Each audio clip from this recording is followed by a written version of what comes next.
No change in income tax in Budget 2022. Finance Minister Nirmala Sitharaman says production-linked incentive scheme of the centre has potential to create 60 lakh new jobs in the next 5 years.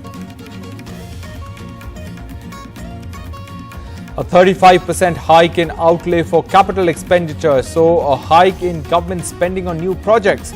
Over 1 lakh crore allocated for government housing and water connections.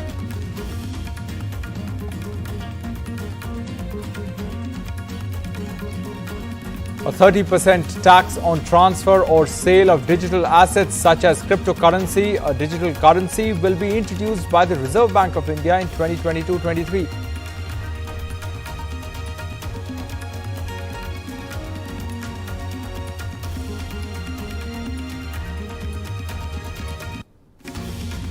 Prime Minister Modi calls the budget people-friendly and progressive. Finance Minister Nirmala Sitharaman says that Prime Minister's instruction was clear: no additional taxes. Opposition criticizes the budget. Congress's P. Chidambaram says that the total subsidy bill has been cut by 27%, calls it the most unkindest cut. Arvind Kejriwal, even BJP ally JDU, called the budget disappointing. It's a revenge for farmers' protests. Government did not deliver on its promises to farmers, including that of doubling farmers' income, say farmer leaders, slamming the budget. Firm close for markets on the budget day. Sensex ends 848 points higher. Nifty gains 237 points. Experts say no bad news is good news for the stock market.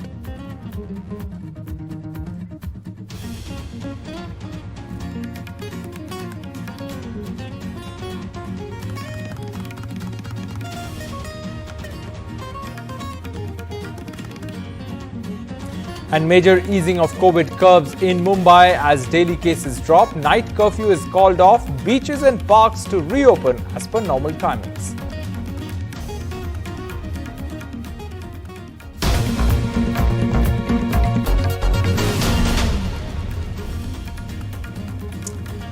Hello and welcome to NDTV 24/7. I'm Rohit Wellington. Let's begin with our top story. A push for infrastructure and a 30% tax on transfer or sale of digital assets were the highlights of Finance Minister Nirmala Sitharaman's Budget 2022. Income tax rates have been kept unchanged. Let's now take a look at the big takeaways from Budget 2022. There is no change in the income tax slabs. Taxpayers can file updated income tax returns within 2 years in one-time window. There is a 35% jump in the outlay for capital expenditure, so a hike in government spending on new projects. Government has promised more jobs, saying that the production-linked incentive scheme of the centre has the potential to create 60 lakh new jobs during the next 5 years. A 30% tax will apply on income from the sale or acquisition of virtual or digital assets such as cryptocurrency, the government has said. A digital currency will be introduced by the Reserve Bank of India in 2022-23. That's what the Finance Minister said. Also, there's over 1 lakh crore allocation for government housing and water connections in Budget 2022. Now, the Prime Minister called the budget people-friendly and progressive. Finance Minister said that Prime Minister's instruction was clear: no additional taxes. But the opposition has slammed the budget, calling it disappointing and anti-poor. Just before the high-stakes assembly elections in 5 states, the BJP government has presented the national budget, calling it the People's Welfare Budget. I present the budget for the year 2022-23. While presenting her 4th budget, Finance Minister Nirmala Sitharaman said, "This budget seeks to lay the foundation and give a blueprint to steer the economy over Amritkal of the next 25 years, from India at 75 to India at 100. It continues to build on the vision drawn in the budget of 21-22. Its fundamental tenets, which included transparency of financial statement and fiscal position, reflect the government's intent, strengths and challenges. This continues to guide us. Prime Minister Modi congratulated his colleague Nirmala Sitharaman and her team for presenting a progressive and people-friendly budget. ये budget अर्थव्यवस्था को मजबूती देने के साथ ही सामान्य मानवी के लिए अनेक नए अवसर बनाएगा। इस बजट का एक महत्वपूर्ण पहलू है गरीब का कल्याण। हर गरीब के पास पक्का घर हो, नल से जल आता हो, उसके पास शौचालय हो, गैस की सुविधा हो, इन सभी पर विशेष ध्यान दिया गया है। Opposition parties have criticized the budget as being pro-capitalist and anti-poor. By any standard, today's budget speech was the most capitalist speech ever read by a finance minister. The FM has mastered the jargon of capitalist economics. The total subsidy bill has been cut by a humongous 27%. This is the most unkindest cut in this budget. The finance minister may have forgotten the poor, but the poor have long memories.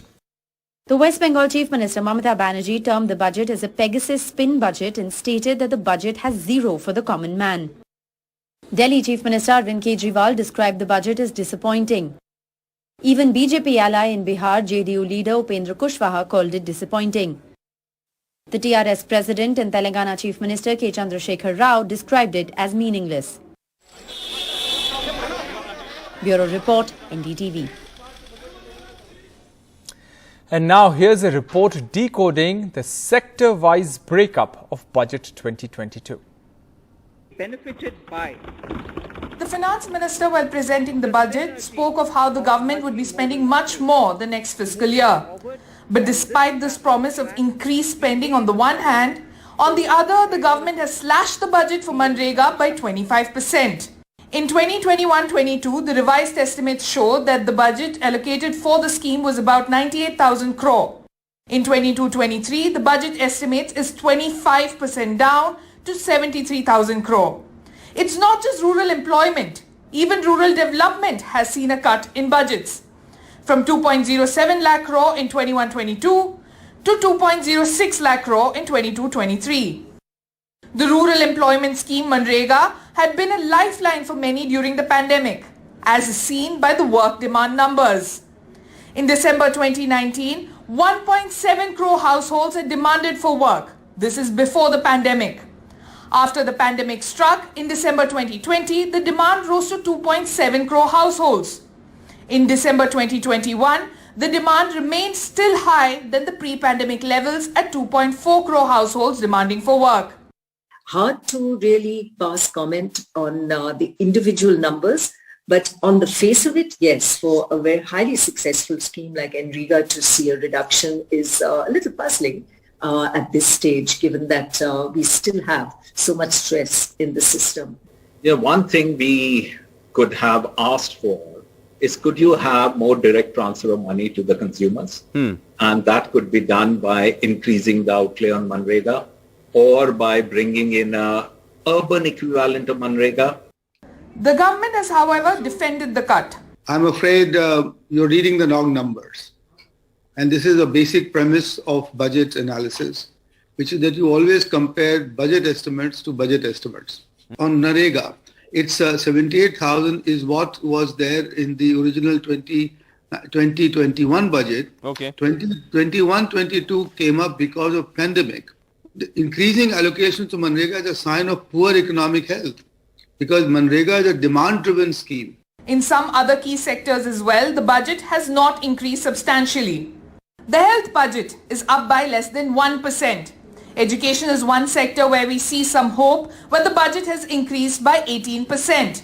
However, defense again is up by only 5%. This is Mariam Alavi for NDTV. Now, Nirmala Sitharaman's budget has drawn mixed reactions from the industry. In Mumbai, the financial capital, there were a few issues that stood out for those watching the budget.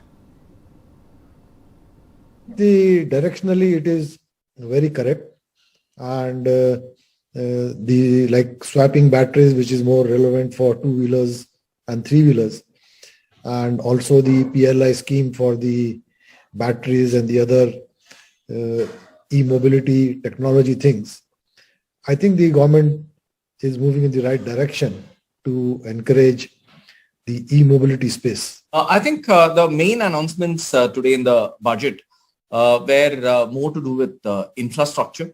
And anytime any investment goes into infrastructure, that overall helps the real estate sector. So the Gati Shakti master plan for expressways, that's definitely going to give a boost for the infrastructure sector. The 100 new cargo terminals, that's again going to help the sector.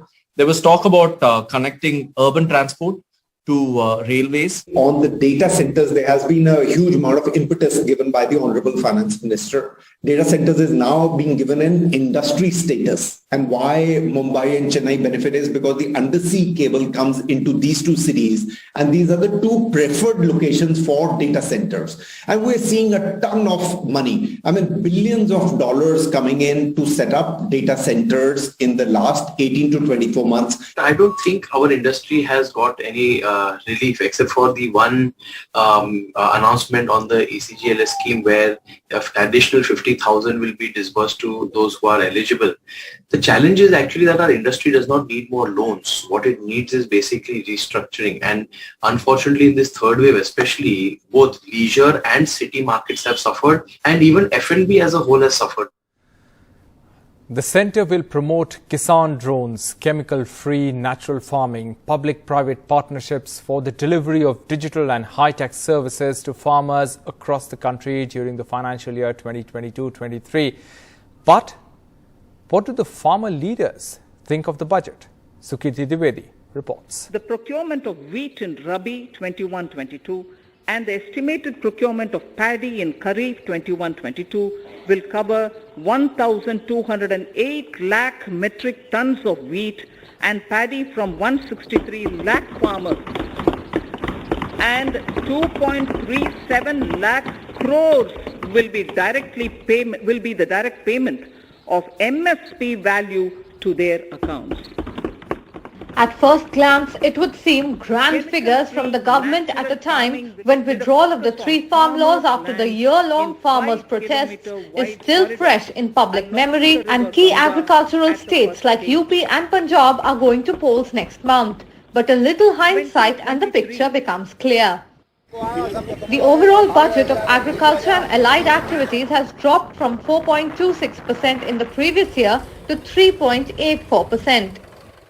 Paddy and wheat procurement is down to 1,208 from 1,286 lakh metric tons. The budget has decreased to 2.37 lakh crore rupees from 2.48 lakh crore rupees. The amount farmers benefit is down to 1.63 crore rupees from 1.97 crore rupees, and subsidies on fertilizers in lakh crore rupees is down to 1.05 from 1.40. The government, humiliated by the farmers' movement and the defeat, is out to take revenge on the farmers. The budget was characterized by silence. This was the 6th year of doubling of farmers' income in 6 years. The previous 5 budgets had long poems about doubling of farmers' income, and this year, when it was about accounting those 6 years, complete silence. Other farmer leaders say that the minimum support price or MSP, which was a key issue of the farmers' protest, still remains unresolved. आपका norms है, जो rules हैं, वो कहते हैं कि 15 दिन के बाद ब्याज उसको मिलना चाहिए. कोई ब्याज दिया नहीं गया, उसको कोई ज़्यादा पैसा तो दिया नहीं, जितना उसका ड्यू था और जो साल भर पहले उसको मिल जाना चाहिए था, आपने 1 साल डिले करके दिया. उसको भी ये बड़ा बढ़ा चढ़ा के उत्तर प्रदेश के चुनाव में बता रहे हैं. In Punjab, which has seen 15,000 farmer suicides in the last 10 years, 35-year-old Veerpal Kaur says that budgets come and go, but nothing is done on loan waivers and the women farmers who are left behind. She lost her husband to suicide in 2015 and her father-in-law to it in 2000. She has a daughter who is handicapped and a son. ਜੇ ਕੋਈ ਸਰਕਾਰ ਸਹੂਲਤ ਦਿੰਦੀ ਵੀ ਹੈ ਕਿਸਾਨੀ budget ਤੇ ਸਾਨੂੰ ਜਦੋਂ ਕੋਈ ਸਾਨੂੰ ਮਿਲ ਹੀ ਨਹੀਂ ਰਿਹਾ, ਸਾਨੂੰ ਉਹਦਾ ਕੀ ਫਾਇਦਾ ਜੀ, ਜਦੋਂ ਸਾਨੂੰ ਕੁਝ ਮਿਲ ਹੀ ਨਹੀਂ ਰਿਹਾਗਾ ਸਰਕਾਰ ਵੱਲੋਂ. ਨਾ ਹੀ ਸਾਨੂੰ ਕੋਈ ਆ ਕੇ ਦੱਸ ਰਿਹਾ, ਨਾ ਹੀ ਸਾਨੂੰ ਕੋਈ ਪੁੱਛ ਰਿਹਾ ਹੈਗਾ ਵੀ ਤੁਸੀਂ ਕਿਵੇਂ ਖੇਤੀ ਕਰ ਰਹੇ ਹੋ ਜਾਂ ਕਿਵੇਂ ਤੁਸੀਂ ਗੁਜ਼ਾਰਾ ਕਰ ਰਹੇ ਹੋ ਆਪਣਾ. ਅਸੀਂ ਜੀ ਬਹੁਤ ਮੁਸ਼ਕਲ ਨਾਲ ਗੁਜ਼ਾਰਾ ਕਰ ਰਹੇ ਹਾਂ, ਬਸ ਜਿੰਨਾ ਕੁ ਸਾਥੋਂ ਹੁੰਦਾ ਉਹਨਾਂ ਕੁ ਅਸੀਂ ਕਰ ਰਹੇ ਹਾਂਗੇ ਬਸ. The centre's moves on agricultural sector in the budget were being watched with a lot of interest as the government was expected to pacify those sections at a time when they are being wooed by rival political parties. But many of those hopes have now been shattered. With Mohammad Ghazali in Punjab and camera person Pooja Arya, this is Sukirti Dwivedi for NDTV. And what about disinvestment? The government's budget day report card came in for criticism on the disinvestment front by business consultant Sunil Alag, usually a supporter of the BJP-led government's policies. The disinvestment secretary, speaking to NDTV, however, said that the government is moving away from the era of very tall targets to implementation. The budget, where does it go wrong? It hasn't said anything on inflation. Right. It's taken oil prices at $70 to $75. When it's today, it's $90 already. So once they increase the oil prices, everything else will go. So they've not actually touched on inflation at all. Forget about, I was looking forward to the lower income, middle income group getting some tax relief, not the upper end. Upper end, we know will get it. Therefore, the last year's target was in disinvestment was 1.75 lakh crores. What have they done? 8%. Anyone in the private sector would have been sacked for that. I mean, no question in my mind. You know, we have a new PSC policy which has been on the table, which has been announced in February 2021, and it lays down a broad roadmap. It's a policy, and we are following it one by one. Basically, I think the implementation is the key, and in order to do a transaction, we have to face myriads of challenges because it's a public assets under this, and we have court challenges. We have, I think, Air India, we face all kinds of challenges, including international courts coming in and linking unfairly AI with Devas. So all of that has been, we met and concluded the deal. So that's, I think, important. That is why I think we are going away from the, era of very tall targets. Rather, we will moving into implementation. All right, time for a short break. On the other side, we'll shift focus to some election and COVID news. We'll be back in just a minute.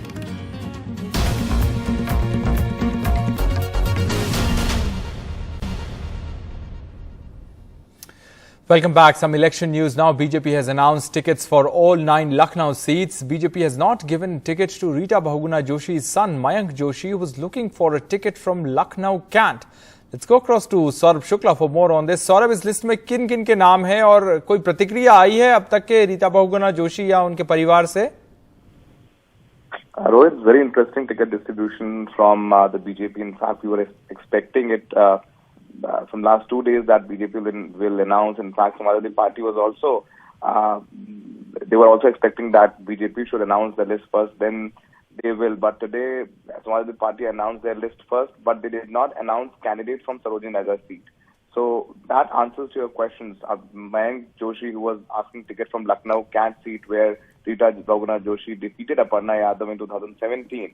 She was asking ticket for Mayank Joshi from that seat, but BJP denied her that ticket. In fact, BJP fielded the current law minister Brajesh Pathak from Lucknow Cant, and Sarojini Nagar seat was also a little bit controversial because Minister Swati Singh was also seeking ticket. She's a sitting MLA, and her husband Daya Shankar Singh, who is BJP's Vice President UP, he was also seeking ticket, but BJP denied ticket to both of them. Instead, BJP has fielded ex-ED Joint Director Rajeshwar Singh, who has yesterday he had his VRSs was accepted. So now we have to see what Rita Bahuguna Joshi is going to do.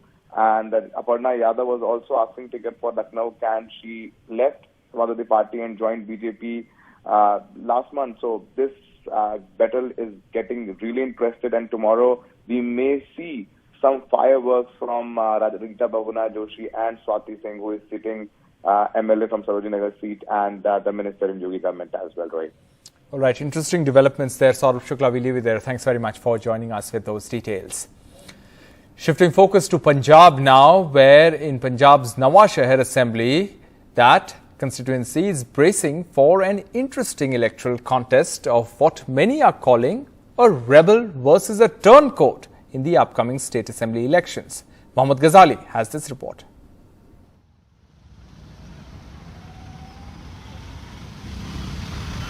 Of the 3 assembly seats in Shahid Bhagat Singh Nagar in Punjab, the contest just got very interesting in the Nawaz Shahar seat. This seat has remained with a single family for 60 years, the family of sitting Congress MLA Angad Singh Saini. But this time the party has dropped him, and the reason is believed to be his wife, an MLA from Raebareli who has switched over to the BJP.